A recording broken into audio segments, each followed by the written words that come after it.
بسم الله الرحمن الرحيم. السلام عليكم ورحمة الله وبركاته. النهارده الناس اللي بتسأل على زيت القارونة اللي بينزل من الألسهات بتاعة القارونة، وعملت الألسيه مرة واثنين وثلاثة وعشرة وبيجيب زيت. أنا النهارده هوريك حلين اتنين أنت هتعملهم. أول حل هوريك تعمله ازاي، ولو جاب معاك زيت برضه تاني حل تتعامل معاه ازاي. حلو كده؟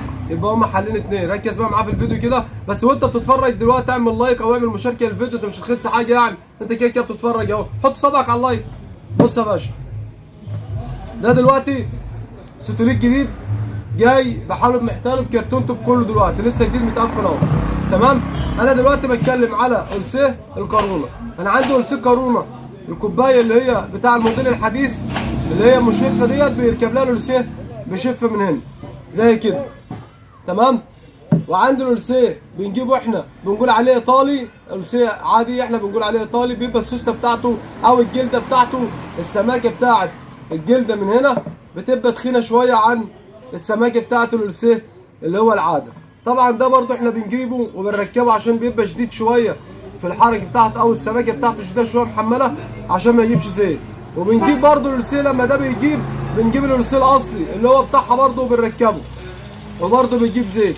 يبقى النهارده بقى انا لما ده يجيب زيت وده يجيب زيت وده يجيب زيت وغيرت 3 ألسات او غيرت الكلام ده كله، انا ببص على حرف الكوبايه من هنا الاول. اول حاجه مبدئيا ببص على حرف الكوبايه من هنا اللي ما يكونش فيها بيضاوي وتكون متاكله. ده اول حاجه، اللي ما يكونش فيها بيضاوي او فيها ريجه من هنا عشان ما تبقاش تنفس من تحت الألسيه. طب الكوبايه دي سليمه و100 100. طيب والألسيه برضه بيضرب، بعمل ايه؟ قرب بقى سنه كده بعد اذنك.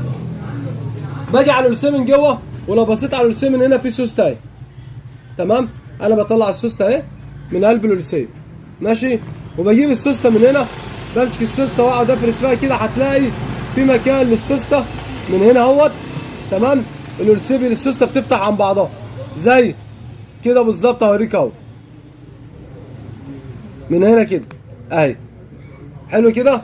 فانا بفتح السوسته عن بعضها. طيب السوسته ده يا عم يسري انا فتحتها، يعني السوسته دي انا فتحتها زي كده مثلا. اوريك تاني برضه عشان الناس اللي هي متابعه او عايزه تشوف ايه اهو، لان ديت انا شديتها من الناحيه التانيه فقطعت. بص يا باشا السوسته اهي. طب اعمل ايه في السوسته ده يا عم يسري؟ انا بجيب عندي مقص زي ده كده. تمام. وباجي على السوسته من هنا، مش من ناحيه البوز اللي هو الرفيع. في عندك بوز رفيع اهوت، ده اللي بيبات فين؟ في السوسته من جوه اهو. لا انا باجي من ناحيه الحته اللي بيبات فيها البوز، وباخد بتاع حوالي 3 4 لفات بالسوسته. تمام. وبقصها اهو زي كده بالظبط. وبعد كده بركب البوز بتاعي تاني بالألسيه اهو.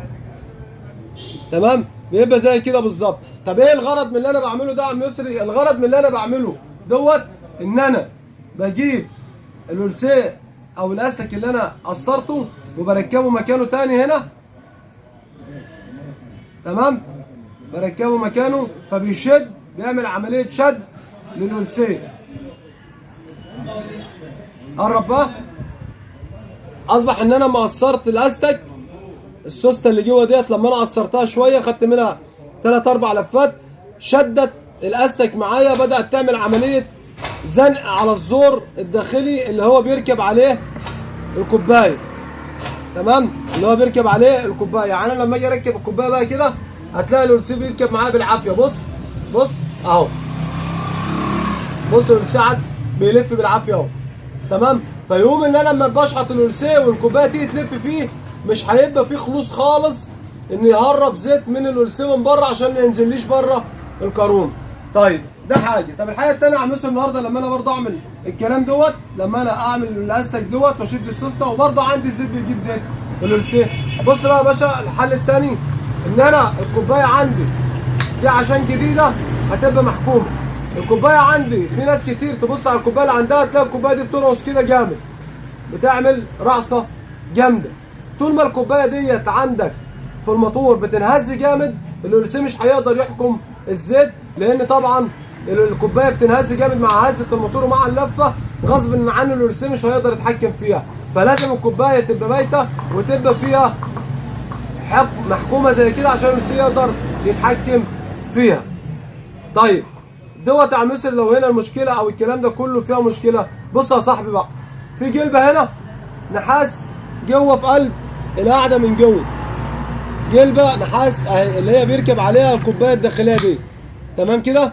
طيب لو انت عندك الكوبايه فيها بوش جامد، فيها بوش جامد والقرصيه مش عارف تتحكم فيه وعملت لاستك مره واثنين وثلاثه، شيل الجلبه ديت، بنحل احنا الستوليك من المسامير ديت وبتطلعها، بتبقى القله معاك فاضيه، بتشيل الترس دوت وبتنفض الجلبه النحاس اللي جوه ديت، وبتجيب جلبه تانيه وتشحطها وتبدا تخدم عليها الكوبايه بتاعتك، بس تبقى نازله محكومه. حتى لو عايزه تتخف من جوه سنه صغيره بعد ما شحطتها في الجله بتاعت الستوليك او في قله الستوليك، عايز تخفها سنه عشان الكوبايه ما تبقاش محمله، لان لو الكوبايه ديت باتت بالعافيه دق او زنق هتسخن وهتعمل سخونيه جامده في المكنه وهتعمل ونه وممكن تخلي الفرده تتقل معاك جامد.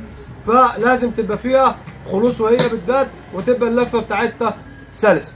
ده كان الفيديو بتاعنا النهارده يا صاحبي على الساعات القارونه اللي بتضرب باستمرار وانت غلبت، عشان ما تغيرش تروس القارونه بسبب زيت القارونه. فاحنا بقدر الامكان بنحاول نجيب لك الحلول بتاعتها الاول قبل ما تغير اي حاجه وقبل ما تغرم.